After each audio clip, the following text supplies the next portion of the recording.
Seja bem-vindo ao canal Atlético Mineiro Galo Fã Clube. Acompanhe aqui as últimas notícias do Galo, resultados e próximos jogos. E segue aqui as últimas notícias. A gente começa hoje falando do Galo aqui no Super FC Debate. Afinal de contas, começa a semana de clássico e o Galo teve no fim de semana aí mais uma apresentação com um time um tanto quanto misto, né? Com algumas peças mudadas pelo Turco Mohamed, mas com muitos titulares também entrando em campo lá em Pouso Alegre. No sul de Minas, o Galo venceu por 3-2 e assumiu a liderança pelos critérios de desempate na classificação do Campeonato Mineiro. São 19 pontos, os dois, Atlético e Cruzeiro, chegam empatados para o clássico de domingo às 6 horas.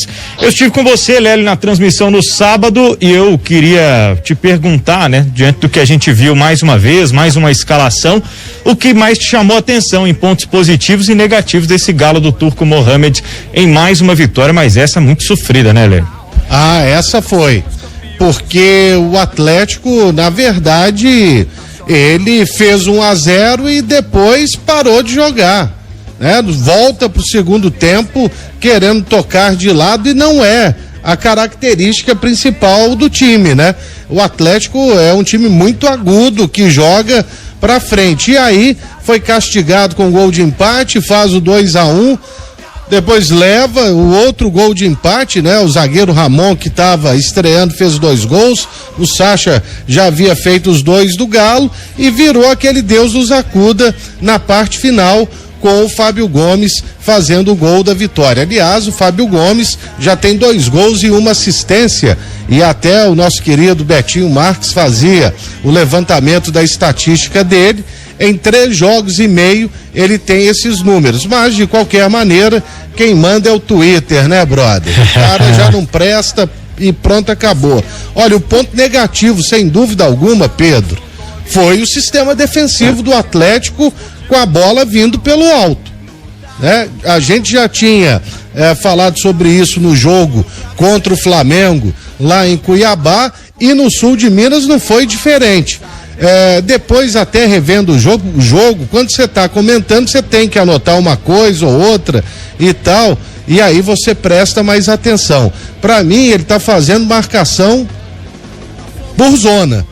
O que isso significa dizer? Porque geralmente quando a marcação é homem a homem, o zagueiro vai, o que é o cara mais alto, geralmente ele hoje marca o zagueiro do time adversário, né? E em nenhuma das jogadas tinha alguém colado no Ramon. No primeiro gol tava o Guga de um lado e o Arana do outro, e o Ramon infiltrado em cima deles ali, ou entre eles, né?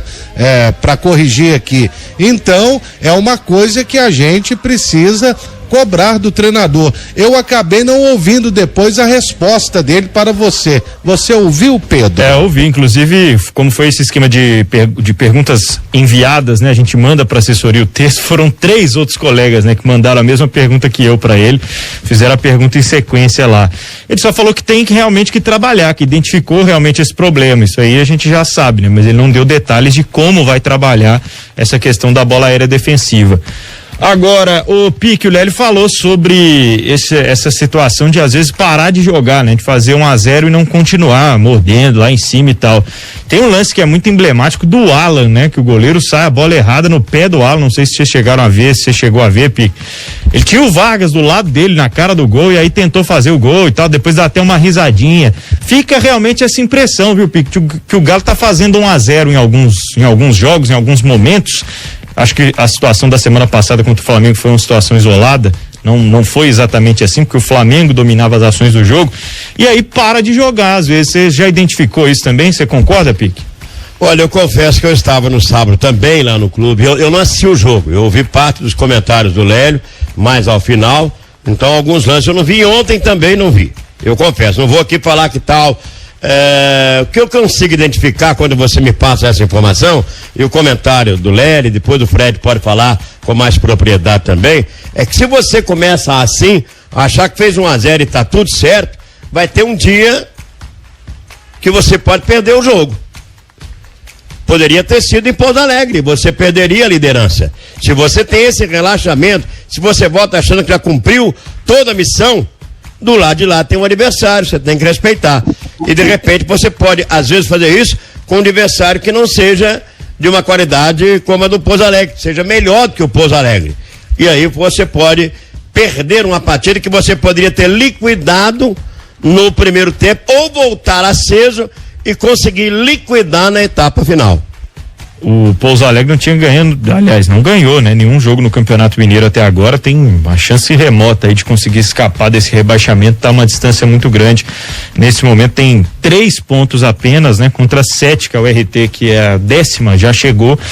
Então, para toda essa pontuação que precisa tirar ainda o Pouso Alegre. Mas agora, falando um pouco mais do Atlético aqui, até para colocar o Frederico Teixeira também na conversa, o que a gente espera para o final de semana, primeiro é que o Turco Mohamed coloque o time titular em campo, né? É uma expectativa. E que o nível de competitividade seja o mesmo demonstrado diante do Flamengo. Esse problema no Campeonato Mineiro, e até mesmo porque o Atlético poucas vezes utilizou o seu time com a formação considerada ideal por todos nós, e foi assim naquele domingo pela manhã, né, Pedro? Foi um Atlético pouco competitivo no jogo, sabe? Vou ganhar a hora que eu bem entender. E no futebol hoje em dia não funciona assim. Eu não vou chegar ao absurdo de falar não tem mais bobo no futebol.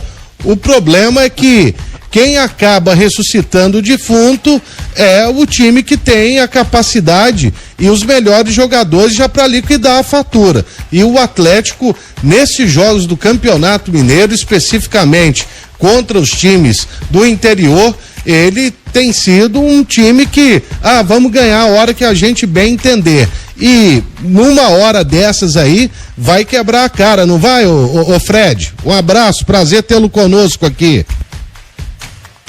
Abraço, Lélio, abraço, prazer é meu estar aqui. Vai quebrar a cara feio. Por quê? Porque a superioridade técnica do Atlético é realmente indiscutível, ninguém discute isso. Mas como você falou, você não pode contar com isso e achar que vai ganhar a hora que bem entender. Eu estava acompanhando a transmissão do Pedro, e além desse lance específico do Alan, que o Vargas estava livre para fazer o gol, logo na sequência ainda teve um outro depois com o Ademir também, se não me engano.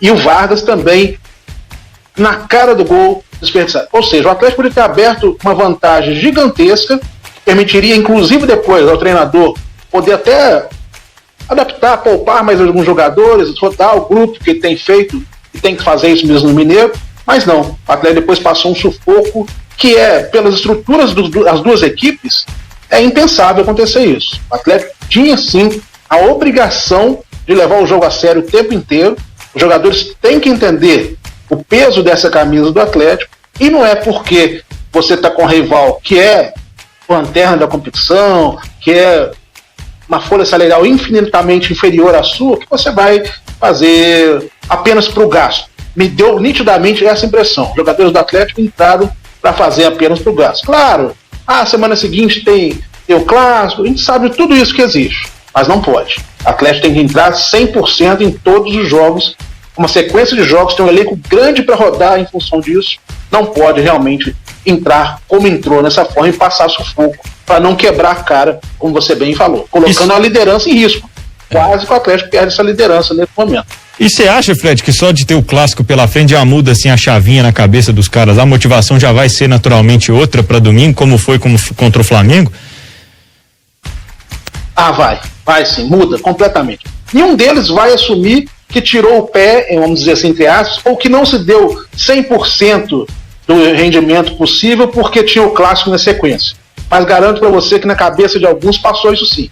Em alguns lances, alguma dividida passou. O jogador de futebol é ser humano como todos nós, não tem como. O cara sabe que o clássico concentra as atenções da mídia, dos torcedores, mexe com a cidade como um todo. Então, automaticamente, por si só, o fato de ser o clássico, assim como foi contra o Flamengo, vai ser um outro nível de exibição, eu acredito, do Atlético. Aí sim, a disputa intensa o tempo todo, sem tirar nenhum minuto, aí é outro nível, é outra exibição que a gente pode esperar do Atlético diante do Cruzeiro no Clássico de domingo. O Marcílio tá mandando uma mensagem pra gente aqui, falou que a gente tá criticando, a gente tá pontuando alguns aspectos, né? Mas ele tá elogiando um aspecto que foi muito comentado também, a estreia como titular, digamos assim, de uma dupla, né? Do Otávio com o Alan, e a boa opção que o Otávio foi no próprio sábado, né? O Lélio falou sobre isso também no nosso pós-jogo, na transmissão aqui do Show de Esporte da Rádio Super. Abraço também pro Marcelo Araújo, que tá participando com a gente aqui, a galera no 988-100-917. Quem chamou? Não, eu falei, o Otávio, nessas duas aparições dele aí diante do Atlético e do Pouso Alegre, ele foi muito bem. Verdade. Né? Jogou bem, realmente. A gente volta pra gente falar sobre essa polêmica aí que surgiu, aliás, nada de polêmica, né? Mas pelo menos informações dos últimos dias, até falaram aqui já de forma inicial na sexta-feira, mas o assunto seguiu pelo fim de semana e hoje, né? Tá até a informação do nosso Fredinho Ribeiro lá no GE, que o Galo está desmentindo essa informação de que estaria emprestando jogadores para o América. O Guilherme Castilho, o Echaporã, jogadores que estavam na mira aí, falou-se até no Dylan Borreiro, esses jogadores que tentam, né, ganhar mais espaço no time do Turco Mohamed. Você acha, Lélio, que seria uma boa emprestar eles para o América neste momento? Acho que os times estão pensando em outras coisas nesta semana especificamente. Não iriam confirmar isso agora também, né? Mas seria importante para eles, desde que o América também se propusesse a pagar, né?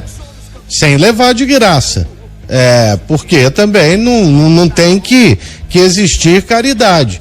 Mas a gente já viu que jogadores como Castilho, que, né, chegou agora recentemente, já perdeu espaço com o treinador. O Echaporã, dificilmente ele vai ter uma sequência de jogo. O Dylan eu acho difícil tirar, porque o Turco vai contar com ele, viu, Pedro? Pois é, Turco Mohamed, que falou que deve dar uma enxugada no grupo, né?